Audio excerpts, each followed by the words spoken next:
Juan capítulo 2, versículo 1 en adelante. Bien, vamos a leer en nombre de Jesús. Al tercer día se hicieron unas bodas en Caná de Galilea, y estaba allí la madre de Jesús, y fueron también invitados a las bodas Jesús y sus discípulos. Y faltando el vino, la madre de Jesús le dijo: no tienen vino. Jesús le dijo: ¿qué tienes conmigo, mujer? Aún no ha venido mi hora. Su madre dijo a los que servían: haced todo lo que os dijere. Amén, amén. Pueden tomar su asiento.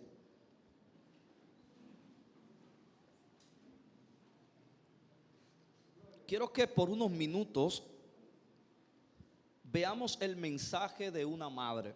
Exactamente un día como hoy, quiero que prestemos atención a lo que una madre, y considero que la más privilegiada, nos comunicó en este escenario, pero esto ha quedado aquí como palabra del Señor y de alguna manera nos comunica un mensaje a todos. Sabemos la especialidad que tiene una madre por ser portadora de vida, gestadora de vida, dadora de vida y sustentadora de la vida. De alguna manera esto no ha logrado una total explicación científica, biológica, tampoco espiritual, pero de alguna manera ese vínculo entre la madre y los hijos, al tenerlos dentro, parece que algo se efectúa ahí que establece una relación que se considera a una manera de refranes como la más íntima que existe. Mucha gente han llegado a comparar el amor de Dios con el amor de las madres. Aunque tiene algunos parentescos, es bueno establecer que el amor de Dios es incomparable. No lo supera ni lo iguala ningún amor, y de hecho él mismo dice en su palabra: aunque te olvide tu madre, yo nunca me olvidaré de ti. Eso lo dijo a su pueblo Israel. Y cuando dijo aunque te olvide la madre, no es porque el amor de las madres abandona, sino está tocando el amor más relevante en el contexto humano para resaltar la fuerza de su amor. Es decir, que una madre que es casi imposible que olvide a sus hijos, pudiera hacerlo, pero Dios jamás lo hará. Amén. En este sentido, las madres no solo son portadoras de vida al recibirla de parte del hombre, sino que también la sustentan. Desde el momento que la vida es colocada en el vientre, el cuerpo de esta madre representa la plataforma que sostiene esta vida, pero que también le va dando forma. Luego encontramos a la madre como la manifestadora de la vida, cuidadora de la vida, y sigue sustentando la vida con su amor y su dedicación. Si yo pudiera señalar dos madres de las más trascendentes en toda la historia humana y bíblica, pudiera señalar a Eva y pudiera señalar a María. Eva, por ser la primicia entre todas las madres, la que trajo los primeros hijos a la tierra y la puerta por donde empezó la procreación de hijos, y de los cuales somos todos hoy día. Toda la sociedad procedemos humana y biológicamente del primer hombre y de la primera mujer. Por tal razón, aunque Eva incurrió en el pecado al junto de Adán, sin embargo no se le puede quitar el mérito de haber sido la primera madre en la tierra y aquella que manifestó la primera vida en el contexto humano. Pero en segundo lugar está María. Porque si bien es cierto que Eva trajo la primera vida a la tierra en calidad de hijo, ¿qué diríamos nosotros de María? Aquella que trajo al Hijo de Dios a la tierra, quien fue la puerta para que Dios se hiciera hombre y pudiera así representarnos, redimirnos de nuestra condición de pecado y establecer lo que hoy tenemos como una nueva vida y vida eterna. ¿Usted da gloria al Señor por eso? Esto nos dice a nosotros que María no solamente fue una madre en el orden natural, sino que fue un instrumento que el Dios eterno marcó y utilizó en el momento previo. Dios la introdujo dentro de su programa eterno y divino. Por tanto, fíjese la salutación de su pariente Elizabeth, que le dijo: bendita tú entre todas las mujeres. Es decir, que María estaba ubicada en una posición por encima de todas las mujeres de la tierra, antes de ella, en su tiempo y después de ella. No por ella ser más grande que todas en el sentido directo de su persona, sino por el privilegio de portar al Hijo de Dios y haber sido escogida por el Padre eterno. Pero María no solamente supera a Eva por traer al Hijo de Dios a la tierra, sino que también la supera, porque exactamente había una condición de propósito en todo este parto de María, y era que la humanidad necesitaba ser rescatada de su condición de pecado. Y fue María la mujer que trajo a esa salvación y el cumplimiento de esa promesa. Pudiéramos utilizar la imaginación para pensar por un momento cómo se comportó María, sabiendo de antemano por el dicho del ángel que Dios estaba en su vientre, que Dios estaba en sus brazos y que Dios vivió en su hogar. ¿Cómo habrán sido esos 30 años antes de Jesús hacer manifestación pública de su ministerio? ¿Cuál fue la vida materna que ella pudo desarrollar? Aunque sabemos que ella sabía que era Dios hecho hombre, sin embargo Dios no quitó de ella el sentimiento materno. Este sentimiento se dejó ver en varias ocasiones dentro del mismo proceso del sacrificio de Jesús. Su amor materno fue herido, fue destrozado, y el mismo Jesús tuvo que consolarla. La consoló ubicándola en el propósito para el cual Él la escogió como madre, para que ella entendiera que el propósito eterno estaba por encima del vínculo materno que la unía con el Señor, al punto que llegó un momento en la cruz que Jesús dijo: madre, he aquí tu hijo, hijo, he aquí tu madre. Como quien dice: has terminado tu misión, no me sigas viendo más como tu hijo, pues solamente fuiste el medio para yo hacerme hombre y llegar a la tierra. Amén. Gloria al Señor. Dentro de esta realidad materna y familiar, encontramos, según el relato bíblico, el primer milagro de Jesús. La primera ocasión que Jesús hizo gala del poder de Dios que habitaba en él, y lo hizo en un escenario donde María jugó un papel protagónico. Protagónico porque cuando usted lee el versículo 3, dice que la madre de Jesús, el verso 1 dice que la madre de Jesús estaba en la boda. Luego el versículo 2 declara que fueron invitados Jesús y sus discípulos. El orden de la mención indica que la familia que celebraba la boda era amiga de María, no de Jesús. La relación con Jesús tenía que ver por el vínculo con María. Pues fíjese quién era la que estaba en la boda. Era María. Y por ella Jesús y sus discípulos fueron arrastrados dentro del vínculo familiar y de amistad que ellos tenían. En tal sentido, cuando se presentó la crisis del vino, que nosotros la leemos como algo simple, se terminó el vino, Jesús hizo un milagro, pero en esta cultura judía, terminarse el vino en una boda era totalmente una tragedia. Lo primero que usted tiene que saber, que en esa cultura una boda no se celebra como nosotros. Nosotros apartamos un lugar, nos vamos una noche por par de horas, hay presión porque los novios tienen que retirarse y hay que terminar la boda. Allá no es así. Allá la boda dura regularmente 7 días, una semana celebrando. Y el ambiente principal, sumado al toque sagrado de esta ceremonia, es la celebración. Por tanto, el vino no puede faltar. Cuando el vino falta para la familia, los anfitriones de la boda, es totalmente una vergüenza con todo lo festejado. Eso es, para que tenga una idea, como que usted está celebrando una boda y se le fue la luz. Y se cayó la música, se cayó el ambiente y todo lo que estaba conectado a la energía eléctrica se apagó. En ese momento hay una incertidumbre, hay un movimiento, todos corren de aquí para allá buscando resolver la emergencia que se ha presentado. Hágase una idea de qué pasó cuando el encargado de servir el vino dijo: se ha terminado el vino. La Biblia no dice por qué día iba a la boda, pero imagínense por un momento que iba por la mitad, que ya la gente estaba encendida, estaba atrapada en el ambiente de la boda, ya todo el que iba a ir a la boda había llegado, porque era, imagínense, el tercer día y faltaban todavía 4 días de celebración. Había un corre-corre en el momento. Da a entender que el vínculo que tenía esta familia con María, por el hecho de haberla invitado, no era una familia pudiente, porque no hay registro bíblico de que la familia de Jesús haya sido rica materialmente hablando, sino que la Biblia da a entender que María y José eran gente de humilde condición económicamente. Y el tema de las invitaciones se hacía también en clases sociales, como tenemos hoy. Cuando hay una boda de ricos, ¿a quién invitan?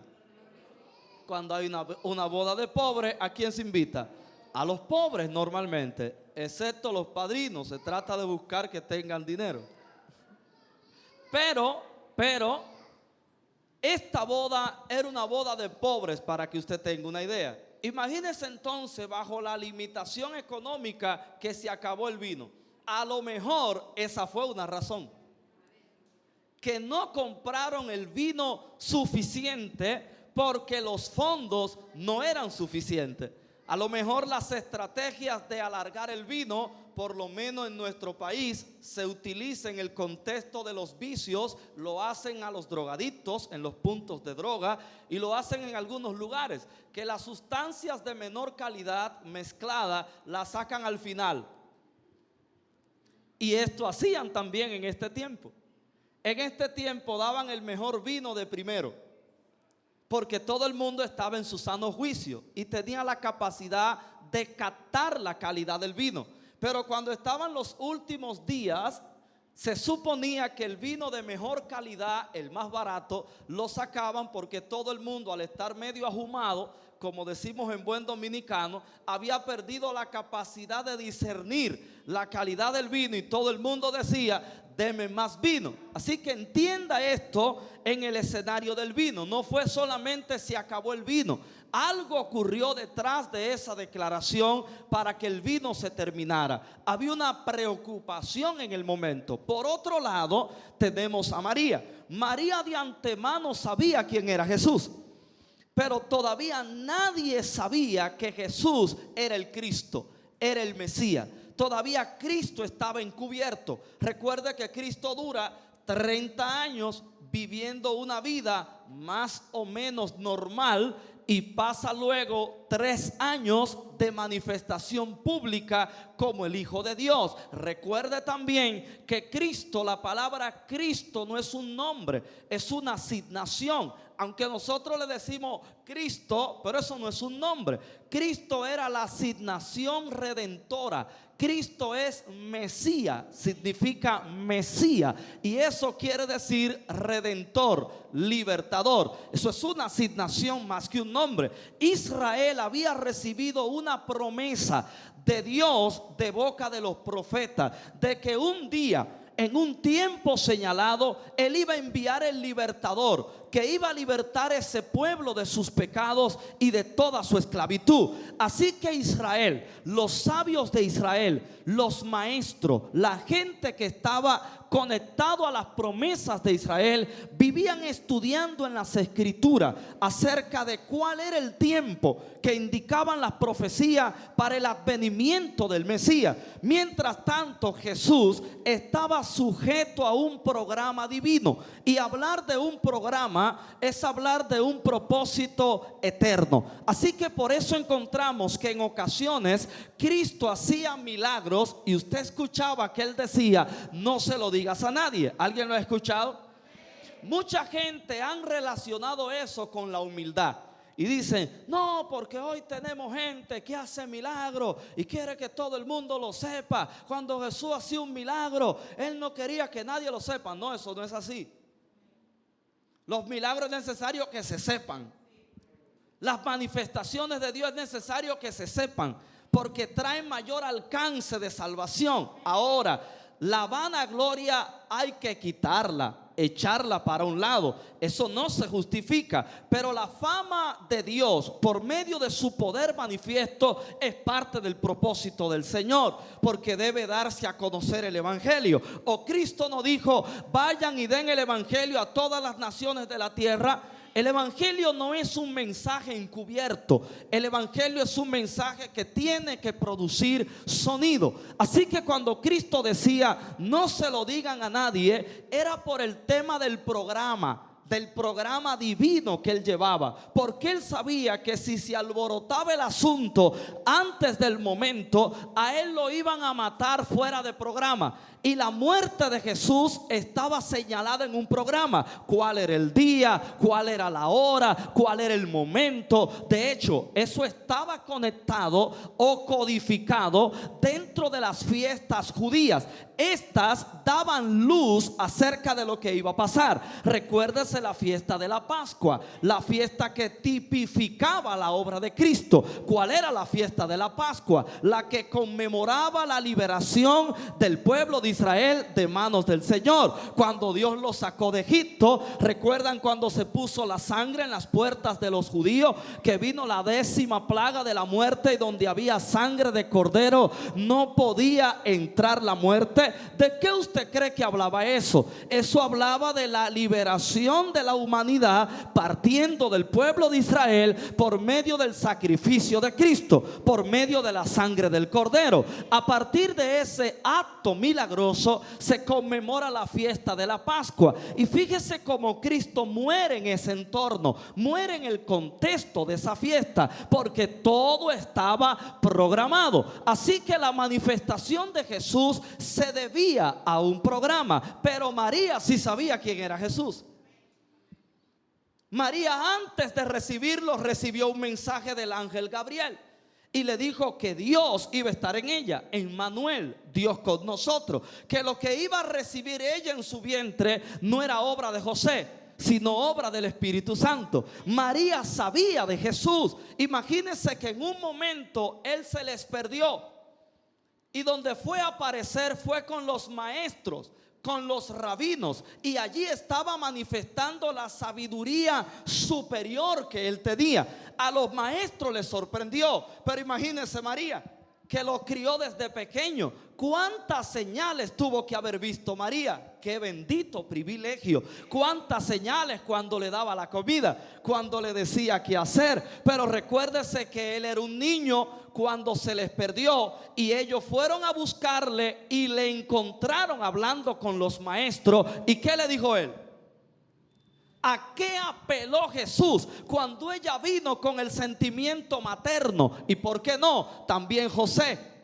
¿Qué le dijo él? O sea, mami, papi, y ustedes no saben que en los negocios de mi padre me conviene estar. Y ese no era un negocio de José, porque el negocio de José era la carpintería. Él estaba diciendo: y a ustedes se les olvidó que yo por encima de ustedes soy hijo de nuestro Padre eterno, y que yo tengo que ministrar el propósito al cual él me envió. Entonces fíjese que cada vez que María se desviaba con el sentimiento materno, Jesús la ubicaba con el propósito eterno. Se lo voy a repetir. Cada vez que María se desviaba con el sentimiento materno, Jesús la ubicaba con el propósito eterno y se lo indicaba en programa. Volvamos a la boda. Nadie sabe quién es Jesús. Para la mayoría él es un rabino, porque anda con discípulos que le siguen. Tenía voces de primera mano. Así que todo el que está ahí entiende: el hijo de María y José es un rabino, y lo tenemos aquí con nosotros. Pero ellos no sabían que era el hijo de Dios, pero María lo sabe y lo tiene ahí. Ahora hay una crisis en una boda, hay un escándalo. Se acabó el vino, la fiesta no se ha terminado. Tenemos ahí a María como invitada, pero la tenemos como mamá. María es invitada a la boda, por ella está Jesús, están los discípulos, pero ella también es madre. Ella como madre conoce quién es Jesús, así que usa su posición y hace una sabia petición. ¿Y Y quiero resaltar esto porque hay una connotación bíblica sobre las mujeres. Y dice: la mujer sabia edifica su casa. La mujer sabia cumple el propósito de Dios en la tierra. Fíjese que María en ningún momento le dice a Jesús lo que hay que hacer. No se confunda. Hay gente que dice, no, que María no le dijo a Jesús lo que había que hacer. Porque de ahí es que viene una interpretación de una famosa denominación que todos conocemos, de que ruega por nosotros, María, Madre de Dios, porque la ven aquí intercediendo. Y de ahí se afinca, se apoya esa incorrecta interpretación y ubicación que se le da a María, que ruegue por nosotros. María no le está diciendo a Jesús lo que él tiene que hacer. María simplemente le dijo lo que estaba pasando. Ella le dijo: se terminó el vino. A eso yo le llamo sabiduría materna, sabiduría femenina. Amén. María no fue como Eva, que le dijo al Hijo de Dios, Adán, en propuesta, que comiera la fruta. No, María le dijo a Jesús lo que estaba pasando. Imagínense que Eva le hubiera dicho a Adán lo que estaba pasando. Adán, habló conmigo una serpiente y me propuso tal cosa. Otro cuento habría sido. Pero María no abandonó la sabiduría en ningún momento. Ella le dijo: se terminó el vino. En otras palabras, lo pongo a tu voluntad, tú sabrás lo que hay que hacer. Indirectamente ella le está diciendo algo, pero no le está dando una orden a Jesús, ni lo está responsabilizando por lo que pasó. Pero ella sabe quién es su hijo. Ella sabe que él tiene el poder de hacer milagros. A lo mejor lo hubiera visto en la casa. No tenemos registro en nuestra Biblia, pero imagínense por un momento cuántas señales había dado Jesús, pero la mayor señal se la dio el ángel. Ese es el Hijo de Dios que tú portas. Así que ella sabe que él puede resolver el problema. Pero imagínense que también el sentimiento de María otra vez sale a la luz. Porque ¿qué le dice Jesús? Mujer, ¿qué tienes conmigo? No ha llegado mi hora. En otras palabras, como nosotros decimos, no me estés cuqueando. Yo sé lo que tú quieres que yo haga, pero déjame tranquilo, porque si hago este milagro aquí, se va a armar el reperpero. Y la gente va a decir: pero este no solo es un rabino, este es como los profetas Elías, Eliseo, que el poder de Dios está con él. Cuando viene a ver, toman una pista y dicen que yo soy el Mesías, y todavía no es el momento. Cuando él dice: no ha llegado mi hora, no sé a usted, pero a mí me llega a la mente la palabra programa.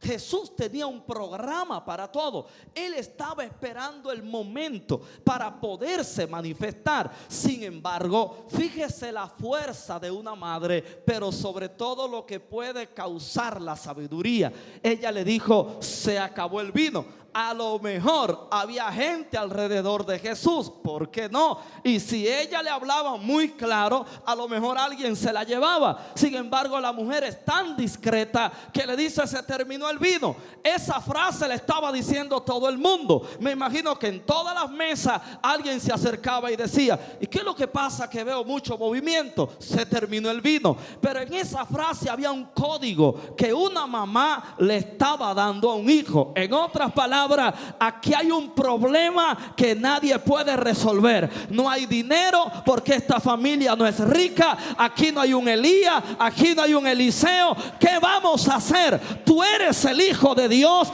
y yo sé que tú tienes el poder. Por tanto, tú tienes la voluntad y la última palabra.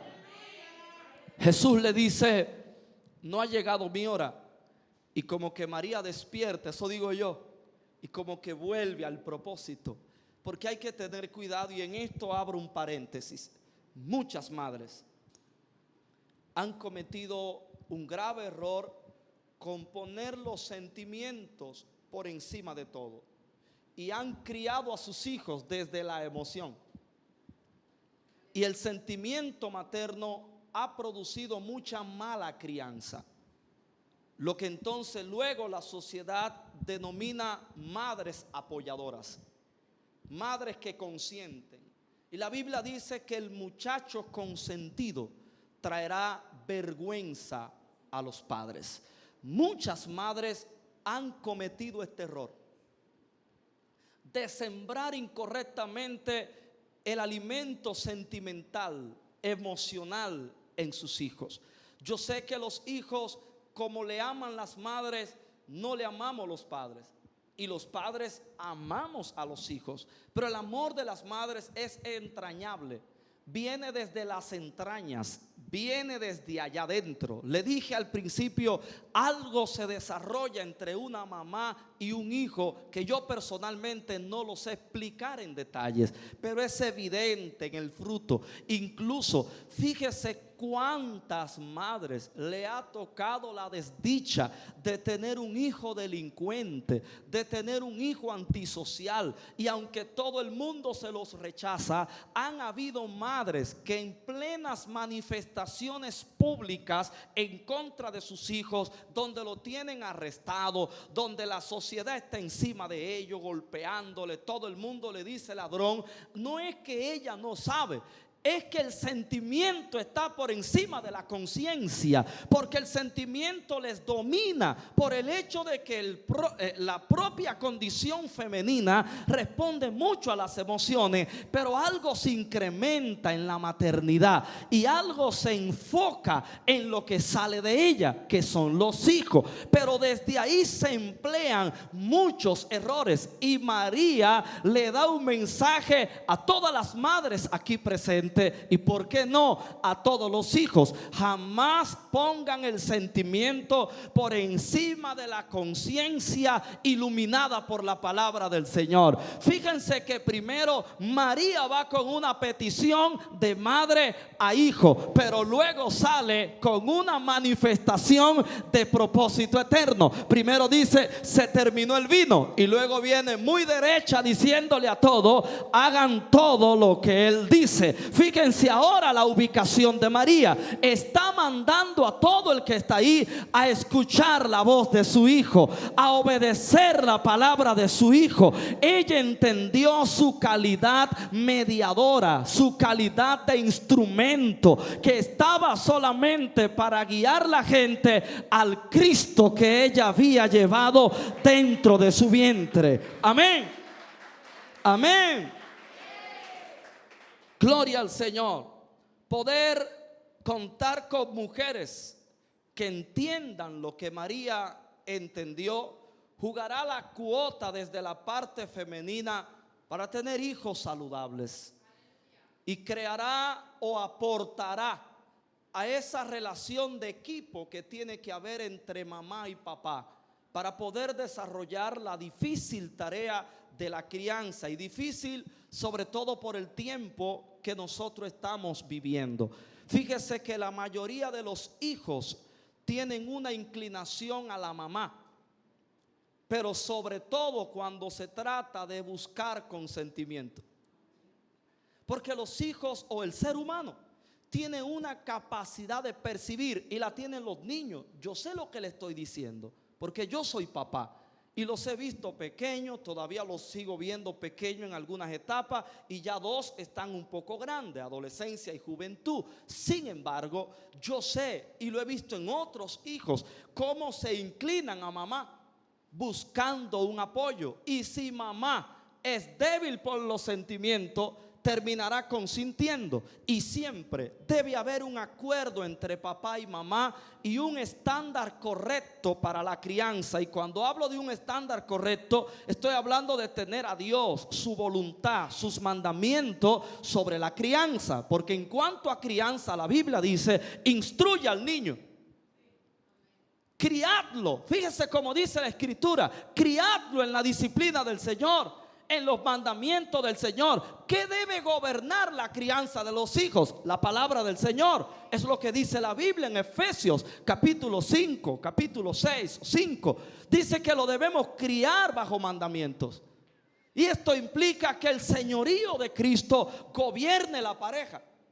Porque si el señorío de Cristo gobierna la pareja, el gobierno de la pareja sobre los hijos será bíblico y conforme a la voluntad del Señor. Pero cuando empiezan los desequilibrios entre la ausencia paterna, que se ausenta de la crianza, aún viviendo en la casa, y cuando los hijos van, habla con mamá, y le van delegando a mamá, a mamá, a mamá y a mamá lo que le corresponde a papá. Y a veces papá, por estar en el televisor, habla con mamá y habla con mamá, y vamos empujando a los hijos a una dependencia desmedida de mamá. Pero también está el punto de los papás que no oyen a los hijos en el sentido de aconsejar. Y mire, los padres jugamos un papel de consejero dentro de la familia. Mamá lo hace también, pero los padres son una voz consejera dentro del hogar, dentro del paquete de sus tareas y asignaciones. Pero también está el tema del vocabulario cultural. Cuando mamá quiere hacer algo muy bonito, con sentido sobre los hijos, es autónoma. Pero cuando hay algo que implica sujetarlo, se lo voy a decir a tu papá cuando venga. Y eso suena sencillo, pero usted no sabe la mala semilla que está sembrando. Porque usted le está vendiendo a los hijos que papá es el que castiga, que papá es el que se encarga cuando hay algo malo. Y los hijos empiezan a crecer con esa perspectiva de los papás. Bueno, papá es el malo, él es al que yo tengo que esquivar, déjame irme siempre por el lado de mamá, que es más fácil. Y fíjese que casi los hijos siempre, cuando se habla de manipular, ¿con quién es que hablan? Casi usted no ve un hijo manipulando a papá. Es más, se lo voy a demostrar con algo. ¿Cuál es el celular que los hijos usan en la casa? ¿El de papá o el de mamá? En la mayoría de los casos, el celular de mamá es parte de los juegos de los niños. Pero ellos casi nunca tocan el de papá. Porque papá es el que latea. Esa es la imagen. Uno se ríe, pero es verdad, dicen por ahí.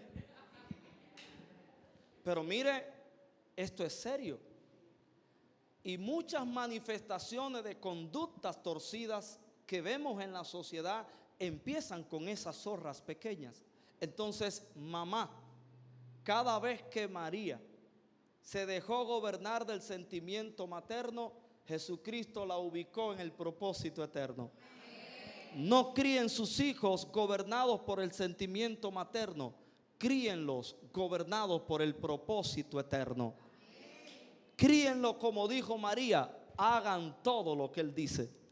Entonces, si las madres son portadoras de vida, dadoras de vida, y Jesucristo dijo, yo soy la vida, ¿cuál es la tarea sabia de una mamá? Guiar sus hijos al Señor, a la par de sus esposos. Pero termino con esto. A muchas madres, lamentablemente, en culturas como la nuestra, les ha tocado asumir de manera soltera la maternidad. Está demostrado, según estudios, que el hogar mayormente es abandonado por el papá, y que la mayoría de hogares donde hay una madre soltera es porque el papá no ha reconocido el muchacho, o no ha asumido la responsabilidad, o tiene otra mujer y esa fue una aventura, y más factores hay. Pero el tema es que casi nunca usted ve padres solteros. De hecho, esa frase hasta rara suena, padres solteros, sino madres solteras. Y hay muchas madres bajo esta condición. Pero yo le quiero dejar un regalo, y está establecido en la palabra, específicamente en 2 de Timoteo, capítulo 1, versículo 5. Hay una declaración que para mí, a mí me da un poco de vergüenza, aunque es honrosa. Y es cuando dice, hablando exactamente, Pablo a Timoteo, le dice, trayendo a la memoria la fe no fingida que hay en ti, la cual habitó primero en tu abuela Loida y en tu madre Eunice, y estoy seguro que en ti también. Fíjense que Pablo está validando la fe de un hombre llamado Timoteo. Por eso le digo que es honroso, pero a mí, eso es a mí, me es vergonzoso. Porque la fe de Timoteo, si usted se fija y lee bien o escuchó bien lo que yo dije, esta fe era un legado. Esta fe era una herencia. No era una fe que nació en Timoteo. Era una fe que venía caminando de 2 generaciones atrás. Por eso Pablo dice, la fe que habitó primero en tu abuela Loida y luego en tu mamá Eunice, con el permiso de los hombres. Pero Pablo no menciona a un abuelo, ni menciona a un papá. Pablo menciona a una abuela y menciona a una mamá. ¿Se da cuenta por qué me da vergüenza como hombre? Porque aquí en esta fe no hubo un hombre a la par de la mujer. Y esto me da a entender bíblicamente que hay excepciones donde hay mujeres que les toca sin el marido, porque no está presente en casa, y a veces está presente en casa pero ausente de su responsabilidad paterna. Y esto trae situaciones donde hay madres que se justifican y dicen: no, porque fue que el marido me abandonó, o porque fue esto, que el papá, que aquello y que lo otro. Pues parece que Loida y Eunice le dicen a las madres solteras y a las que no cuentan con el debido apoyo de un marido, parece que ella le dice: en caso de que eso pase, se puede criar hijos de fe, se puede producir la vida de Cristo aún en hogares que no tengan el orden adecuado. Amén.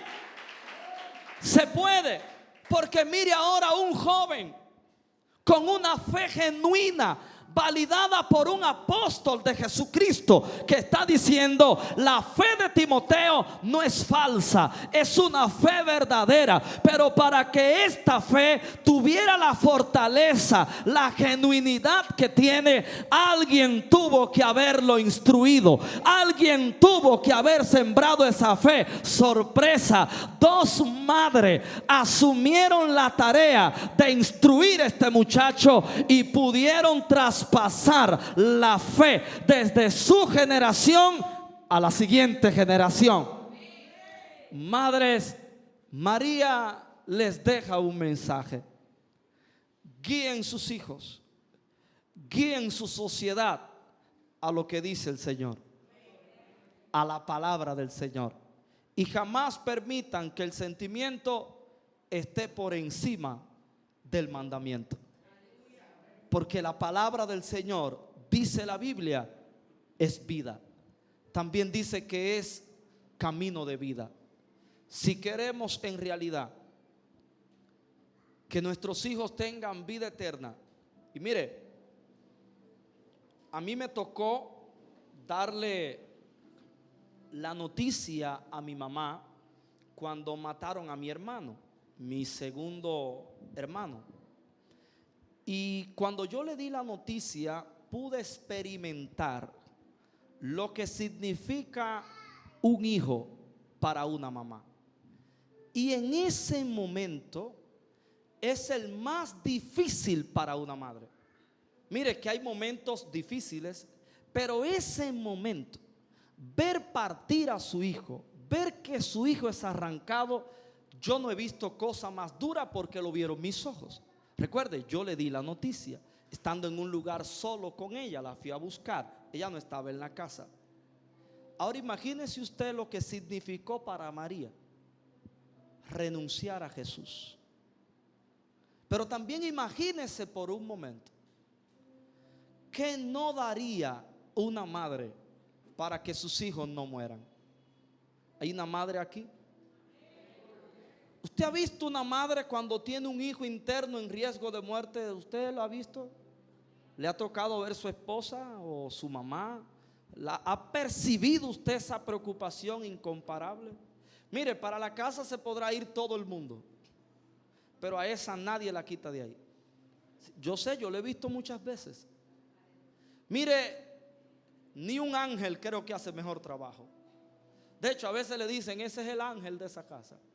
Yo creo que un ángel no hace mejor trabajo de guardia que una mamá cuando un hijo está en riesgo de muerte. De ahí yo digo que no hay cosa que una madre quisiera más que sus hijos nunca mueran.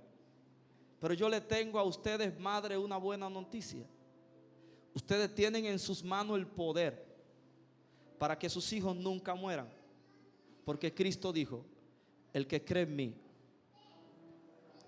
aunque esté muerto, vivirá. ¿Ustedes quieren que sus hijos nunca mueran? Guíen sus hijos a la vida eterna y jamás morirán, Porque el que muere en Cristo realmente duerme para ser despertado. Y María nos dejó el mensaje: hagan todo lo que Cristo dice. Hagan todo lo que Cristo dice. Madres quieren que sus hijos nunca mueran. Oigan el mensaje de María: guíen sus hijos a Cristo. Ella fue en sentimiento, pero terminó en mandamientos. Hagan todo lo que Él dice. Parece que se recordó cuando Él le dijo: mamá, pero no ha llegado mi hora. O sea, ¿se te olvidó que yo tengo un programa divino? Que no son tus peticiones, sino la voluntad de mi Padre que está en los cielos. Y te respeto, pero no es tu sentimiento, es la voluntad eterna de nuestro Dios. Así que sujétate. Y la madre sale de ahí entendiendo el propósito y dice: ¡eis! Les tengo un mensaje a todos. Yo fui a decir algo, pero ahora le voy a decir qué ustedes tienen que hacer. Hagan todo lo que Él dice. Mire, eso suena simple, pero en eso yo me imagino que María le estaba diciendo: es que sus palabras son vida. Con sus palabras creó Dios los cielos y la tierra. Porque la Biblia dice que Él es la sabiduría, y Proverbio dice que con sabiduría afirmó Dios los cimientos de la tierra. Que la sabiduría estaba ahí presente cuando Dios estaba creando el cielo y la tierra. Y dice que Él era el verbo era con Dios y el verbo era Dios. Él estaba allí. Él es la vida de Dios encarnada. Si queremos vida eterna en nuestros hogares, madres, la mujer sabia edifica su casa en el nombre del Señor. Póngase sobre sus pies.